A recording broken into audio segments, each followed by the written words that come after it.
Hello friends, അപ്പോൾ evening ആയ time നമ്മളൊന്ന് പുറത്തേക്ക് നടക്കാൻ വേണ്ടി ഇറങ്ങിയതാണ് കേട്ടോ. ഞാനും മോനൂസും ആനയും അമ്പാടി എല്ലാവരും ഉണ്ടായിരുന്നു കേട്ടോ.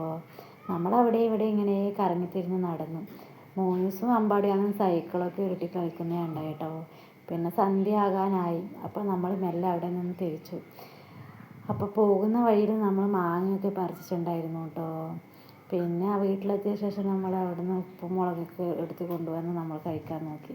മോന് സാധനം ഉപ്പും മുളകൊക്കെ വാരി കഴിക്കുക. പിന്നെ അവനൊരു ചെറിയ കഷ്ണം മാങ്ങയൊക്കെ കൊടുത്തു. പിന്നെ നമ്മളെല്ലാവരും കൂടി അവിടെ നിന്ന് മാങ്ങയൊക്കെ കഴിച്ചു കേട്ടോ. പിന്നെ മെല്ലെ വീട്ടിലോട്ടേക്ക് പോകാമെന്ന് വെച്ചു. വീട്ടിലെത്തിക്കഴിഞ്ഞാൽ അവിടെ നിന്ന് ഷെയ്ക്ക് അടിക്കാമെന്ന് വെച്ച് അങ്ങനെ വേഗം ഷെയ്ക്ക് അടിക്കേണ്ട പരിപാടിയിലായിട്ടോ. മോനൂസ് ആണെങ്കിൽ താഴെ തന്നെ വലിച്ചുകൊണ്ട് നിൽക്കുവാണ്. അപ്പോൾ അവനോട് ഇങ്ങനെ വർത്തമാനം പറഞ്ഞ് നിന്നു കേട്ടോ ഞാൻ അവിടെ നിന്ന്. പിന്നെ വേഗം ഒന്ന് ഷെയ്ക്ക് അടിച്ചു. എന്നിട്ട് വേഗം ഷെയ്ക്ക് അടിച്ചിട്ട് മോനൂസിനും കൊണ്ട് കൊടുത്തു കേട്ടോ. അതാണ് ഇച്ചിരി തണുപ്പുണ്ടായതുകൊണ്ട് മോനൂസ് കണ്ണൊക്കെ ചുമിറ്റാണ് കുടിക്കുന്നുണ്ടായി. രാത്രി കഴിക്കാനായി ചോറും പരിപ്പ് കറിയും കാബേജ് ഉപ്പേരിയും മുട്ട ആംപ്ലേറ്റും അച്ചാറാട്ടം ഉണ്ടായി. അപ്പോൾ ഇന്നത്തെ വീഡിയോ ഇത്രയേ ഉള്ളൂ. ബായ്.